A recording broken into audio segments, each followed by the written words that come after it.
Hey guitar fanatics, I know you're out there working on your playing, putting in your practice time, and doing everything you can do to move your playing forward. But what if I was to tell you that some of the things that you regularly practice aren't making your guitar playing any better? And that while these things aren't necessarily making your guitar playing worse, they're certainly time wasters. They're detrimental to your progress, and if we're to get real about it, some of these things shouldn't even qualify as practice at all. Now, I am beyond qualified to talk about this because as long as I've been playing, I've wasted more time with a guitar in my hands than some of you that are watching this have been alive. We're going to look at 5 bad practice habits today and talk about how to turn them into productive practice time because I want you to keep improving and I want you to reach all of your guitar playing goals. I'm Charlie Long. Welcome to the channel. Let's play some guitar. All right, we're going to get right into bad practice habit number 1, and this one is such a big one that I could do an entire video on this one alone. And it's playing the same old things that you've played a million times and calling it practice. Here's a true story that I've got to tell on myself because it's a perfect example. Now, there's an awesome song from the 1990s by the band King's X called It's Love. It's got great vocal harmonies, cool guitar solos, and an awesome syncopated riff that is really cool and heavy. And I loved it so much that every time I picked up the guitar, I seemed to be playing it. Every time I was tweaking tones, I was playing it. And it got so bad that one day my kids who were sitting there listening were like, "Geez, Dad, why do you always play that song?" From the mouths of babes, right? And it was a great wake-up call for me. Hey, Charlie, you better be careful that your playing is not stagnating. Now, if we look up an academic definition of practice, it's probably something like repetition activities to develop proficiencies, blah, blah, blah. But as guitarists, I think we need to add some more words to that, like different and varied proficiencies, or maybe even increasingly difficult proficiencies. Now, once we get to the point where we're proficient at a skill, other than playing through it now and again to make sure we've still got it, picking up a guitar and doing something out of sheer habit, it's not going to make us any better. After my kids gave me that little wake-up call, I started listening to new and different players like Plenty or Steven Toronto or Tobin Abasi. And it really pushed me to start incorporating new ideas into my playing.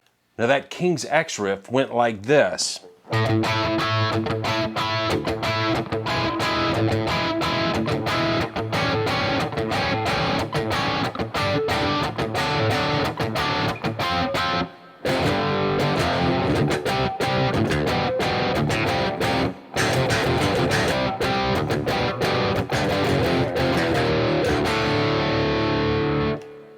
I still love it. It's very, very cool. But after listening to this new wave of instrumental artists and absorbing their sounds, I started writing riffs like this.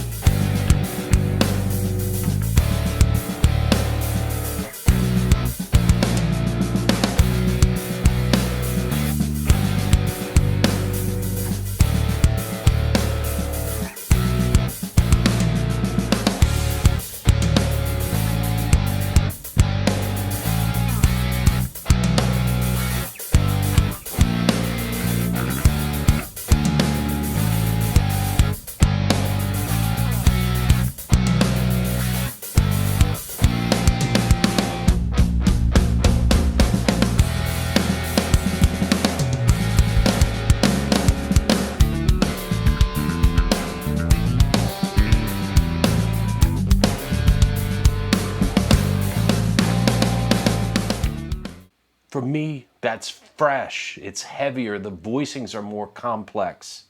And now my kids are saying things like, "Whoa, Dad, that was different. What is that?" And as guitarists who want to keep pushing ourselves forward, that's the kind of thing we want to hear. Let's keep on moving. Now, bad practice habit number 2 is practicing everything in boxes. Now, this is another big habit we all get into, and it only makes sense because so much guitar instruction is presented this way. I know I learned position style playing where your index finger's at a particular fret, each of your fingers gets assigned a fret, and maybe your index finger can float downward one and your pinky floats upward one. Pentatonic scales, they're presented to us in 5 boxes. Caged patterns, well, there's 5 set patterns that span the neck. 3 notes per string, 7 patterns. And that's okay because we have to take in information in some sort of a structure that's manageable in size. We have to break concepts into chunks, if you will. And it is important to be able to get everything you can out of a certain spot on the neck. But if all you do is practice this way, your playing will certainly stagnate, and the ideas that you play are gonna sound like they're in little boxes.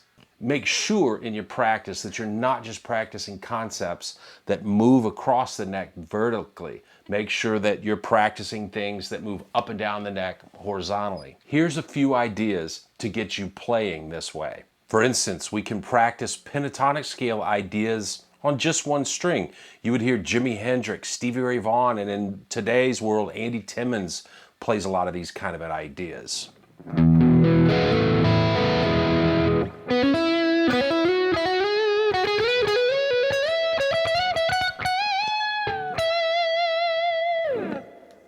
We can make up cool pentatonic patterns on 2 strings. Phil X of Bon Jovi does this a lot.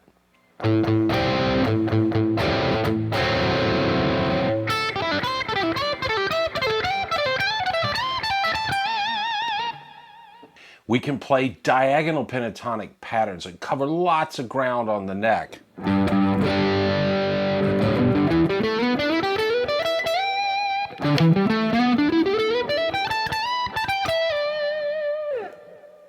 We can play Eric Johnson style pentatonic cascades.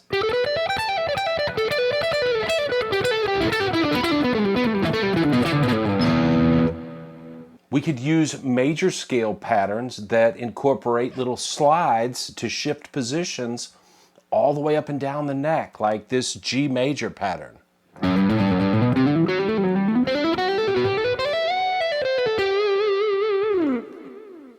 One last idea is to incorporate some diagonal arpeggio shapes and combine them with more traditional box style shapes like this C major 7 pattern.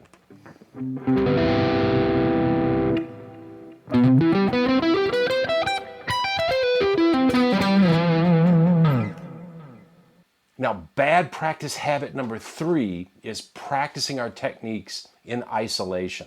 This is another really big one, and it's probably closely related to our playing the same old thing a million times. Guitar concepts are usually presented to us in isolation. Here's a scale pattern. Here's an arpeggio shape. Here's a cool lick. And that's fine because, like we said earlier, we have to learn things in bite-sized pieces or chunks. But ask yourself, how much time am I spending combining and integrating these ideas into licks and phrases that flow together seamlessly and become greater than the sum of their parts? But don't we all love to hear players that can make these things fit together in a way that sounds more organic? Consider this very cool but ultimately pretty simple lick that Eric Johnson played in the studio recording of Cliffs of Dover over part of the chord progression that goes G, D, to E minor. He plays part of G major pentatonic, and it flows right into an E minor arpeggio. Here's the actual lick he played. Really great sounding, super smooth, and it's a great practice idea. And this to me is true practice. Once we have a few concepts like this, try to combine them together and take it all over the fretboard. Develop different licks. Here's a lick. We're going to incorporate a couple of C major scale fragments and then a C major 7 arpeggio. And we're going to finish that up with some Eric Johnson style pentatonic cascades. So here's our scale fragments. Here's our arpeggio. And here's our cascades.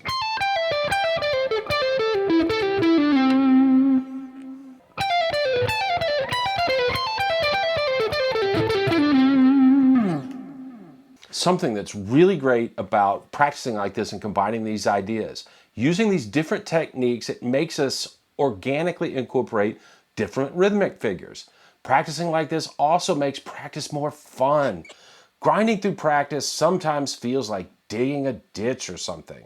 Doing it this way keeps it fresh and it challenges the creative side of our brains. Make a little game out of it, or give yourself goals like each week I'm going to write 2 original licks combining 2 or more techniques. After a month or 2, think of all the great ideas you're going to have for soloing. Okay, moving on. Okay, bad practice habit number 4 is practicing only technique and neglecting our phrasing. This is another big one, is another really bad one. Maybe the best way to make your playing sound more professional, even if you haven't fully developed your technique yet, is to have good phrasing. However, guitarists seem to get really obsessed with technique and neglect the other parts of their playing totally. Now, there are lots of ways to practice phrasing, but let me give you a couple of ideas. Let's take a simple scale pattern like a minor pentatonic pattern, the pattern 1, and let's use E minor up at the 12th fret. I'm up at the 12th fret. We're going to use the pattern we all know and love, and we're going to add in a little position shift down to the 10th fret at the end. Now, if I just descend through the pattern like that, it's like, nah, no big deal, right? But what if I start out by bending the 14th fret up to the 15th, and we're going to put a little rake on it when we pick it. We're going to release that bend and do a quick slide to the 15th fret and back. Descend to the A at the 14th fret of the G string. We're going to do another quick slide to the 15th fret and back. And play down to the B at the 14th fret of the A string. Shift down to the 12th fret with that 3rd finger. Do another quick slide to the A, from the A at the 12th fret to the B flat at fret 13 and back. Play down to the D to the 10th fret of the low E string, and then linger there with a little vibrato and finish by playing the E at the 12th fret.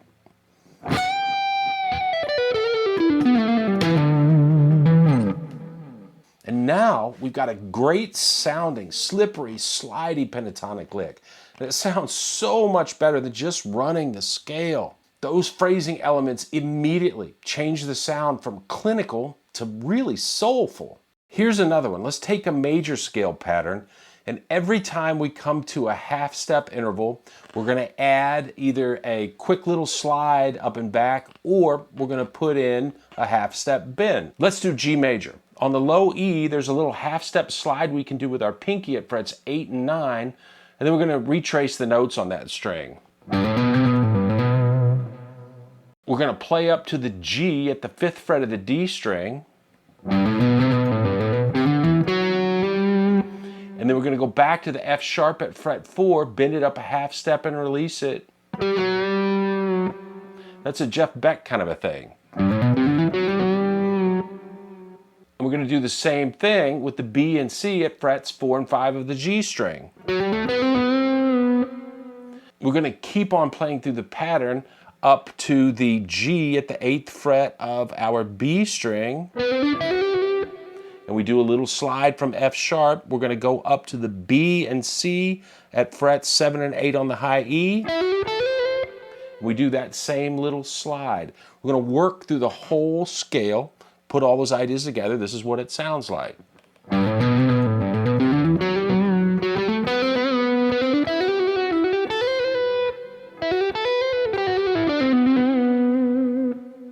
Try something as simple as that. See if it doesn't start to put lots of new lick ideas into your brain. And trust me, practicing like this will keep phrasing fresh in your mind, and it will keep your mind fresh. On to bad habit number 5. And bad practice number 5 is mindless noodling with no end goal or purpose. This last one really is a killer, and we're all guilty of it. We've got a 30-minute window where we can squeeze in some practice. We pick up the guitar, kind of run through some cool riffs to warm up, and then, oh, I remember this lick I was trying to play last week. Oh, and then we get a couple of text messages on our phones, so we stop and we go through those. And before we know it, our 30 minutes is gone and we have accomplished nothing. I do it, you do it, we all do it. Now, don't get me wrong. Sometimes we're just going to pick up the guitar, have some mindless fun, and that's okay. But every few weeks or so, I want you to ask yourself this one question. What can't I do now that I have to learn to sound the way that I want to sound? Make a list of those things.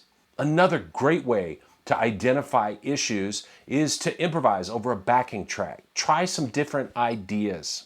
And if you stumble or you get stuck, well, those things go on the list. If you have to stop and think about a concept, it goes on the list. Use that list to put together your practice plan.